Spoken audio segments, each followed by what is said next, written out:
Hey everybody, it's Christopher here with 3DO Gaming, and today I'm here with my PocketGo S30 retro handheld, and I wanted to go ahead and show you off a little bit more about this handheld and talk to you about some of the firmware updates that have just come out. Now, this system I've had since it launched, and it's been about 2 months now, almost 2 months that I've had this, and I really do like the system. I really like the feel of it. The controller styling of it there is very nice.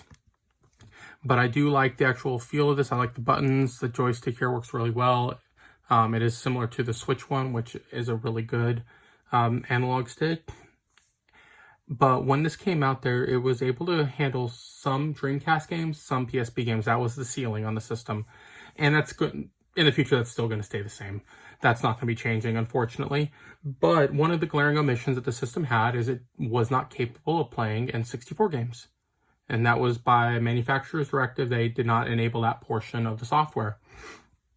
And I was a little disappointed about that because I'm a big fan of N64 games. I know a lot of people do really enjoy them. One of the nice things about it, the file size on N64 games is a lot smaller than the CD-based systems like the PlayStation 1.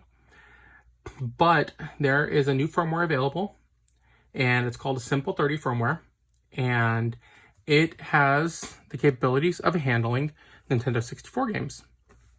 Now, with this firmware, I've went ahead and I'm going to link in the description here where you can download it. I have it on my Google Drive. You can download it.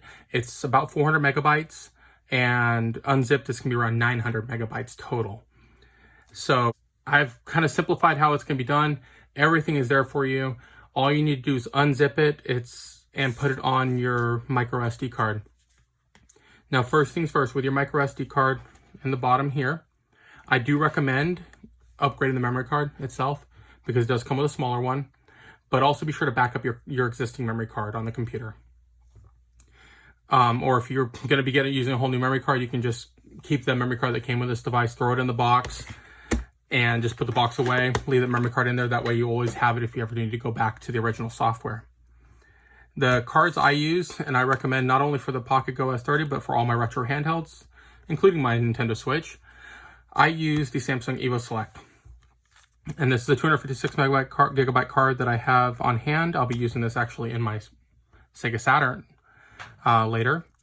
But I'll link this in the description there. Take a look at them. This is one of my favorite SD cards. Pricing on it is really good. It runs really great. I've had no hiccups with it. I use it in all my devices now.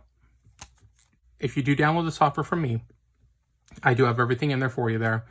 I have also added around 100 games for you. They're all free games, but they're games that I've curated for, I believe it's 11 different systems that I've added on there games for. But you'll have some Atari Lynx games. There's an N64 game on there, some Super Nintendo, Sega Genesis, Sega Master System. But I put a whole bunch of games on there for you to try out. Once you download the software, unzip it. You go ahead and add your ROMs into the ROM section, and there's already folders pre-populated there, so you just add them into the respective folders. Copy all the files, all the folders, all the files that are inside the initial folder onto the new SD card, and you're good to go. The only thing with your SD card, I'll put in the description a link on how to do this. You do need to format your SD card because most of them will come as exFAT. The system does not handle exFAT. You do need to change that over to the older style, the FAT32. For formatting the card to that FAT32, I will put some information in the description there for you on how to do that through Windows. It is not as simple as getting it to an exFAT drive because Windows limits what FAT32 can go to. It can only go up to 32 gigabytes. So you kind of have to override that with a program. So I'll put that information in the description. But once you get that on there, copy over all the files onto that microSD card, plug it in, and you're good to go. Now, I'm going to give you a little tour of what this looks like and what's available on here. You got Final Burn Neo, your MAME, those are your arcade ones. Neo Geo, of course, Nintendo, Super Nintendo, N64. There'll be Game Boy on there, Game Boy Color, all the standard ones other than that, but the biggest addition is going to be the working capabilities of using Nintendo 64. So you'll have Dreamcast on there, Game Gear's on there, Sony PlayStation. They do have a PSP Mini one, so if you have any minis you want to throw on there, you can. PlayStation Portable, so TurboGrafx 16, and a few others. But let's go back, and I want to go ahead and show you a Nintendo 64 game.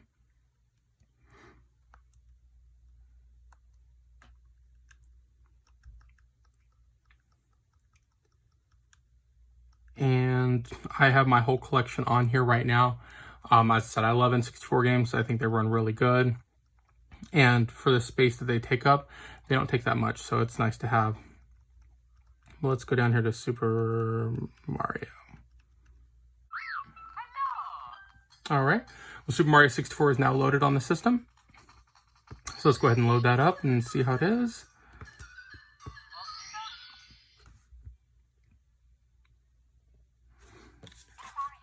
Now, one thing I've added on this card on my files that I've given you also, there's a program called Skraper, version 1.1.1.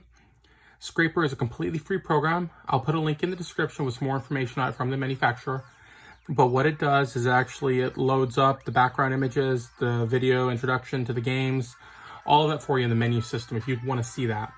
I use it on mine. I know a couple of you have asked about the program that I used for getting all the information there. I use Skraper. It's completely free of charge. I do recommend registering for it. You do not have to, but it does make it a little bit faster there and gives you a few more options. But I'll put that information in the description. It's already included in the package that I have for Simple. If you want to use it, great, you can. If you don't, just go ahead and delete that Skraper folder off of the package. It's about 30 megabytes, so it does not take up much space.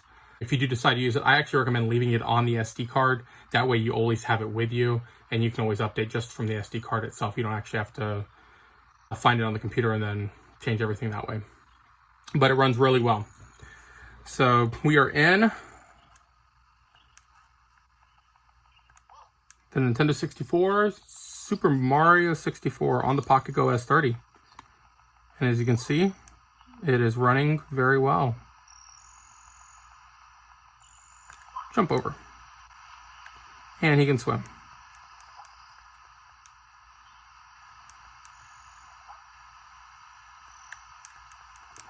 All right, Mario, it's time to get up. Don't drown.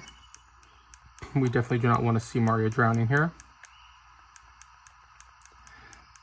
But the game runs well. I've tested out a few N64 games so far, and they run fairly well. So I definitely recommend doing this update.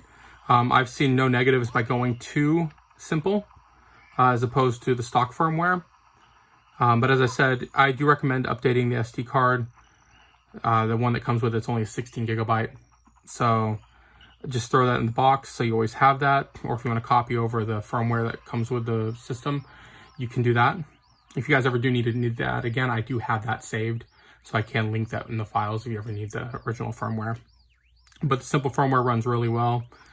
I've had no problems with it there, and I do recommend updating. So I just wanted to show a quick video on that. Again, look in the description. I'll put a link there to the files for Simple, along with a couple adjustments I made in there, as well as adding in about a little over 100 games for you there. But it runs really well. Try it out. If you like it, let me know. If you don't like it, I do apologize.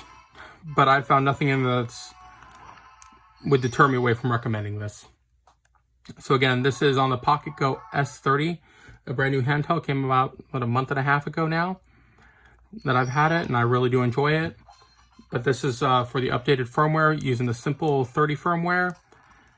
So I do recommend doing that. It gives you N64 capabilities there, as well as some other emulators that are on the system. Everything is good to go in the package that I have for you there, including over 100 games. If you do need a memory card, the one I recommend is the Samsung Evo Select. I use a 256 gigabyte memory card in the system, and same as I use in my Retro Pocket 2 and my Amberneck RG351P. But that'll be all for now, guys. If you have any questions, comments, concerns, let me know. Leave me a message below. Find me on Twitter at 3DO Gaming, and I'll do my best to help you out. But I do hope you try it out. If you have the S30, I hope you enjoy it. It's a good little handheld, but now having N64 capabilities on there makes it even better. But thanks again, guys. Hope you have a great day. If you like the video, hit that like button, subscribe to my channel, and I will... Don't fall. There you go. And I will see you guys around. Take care.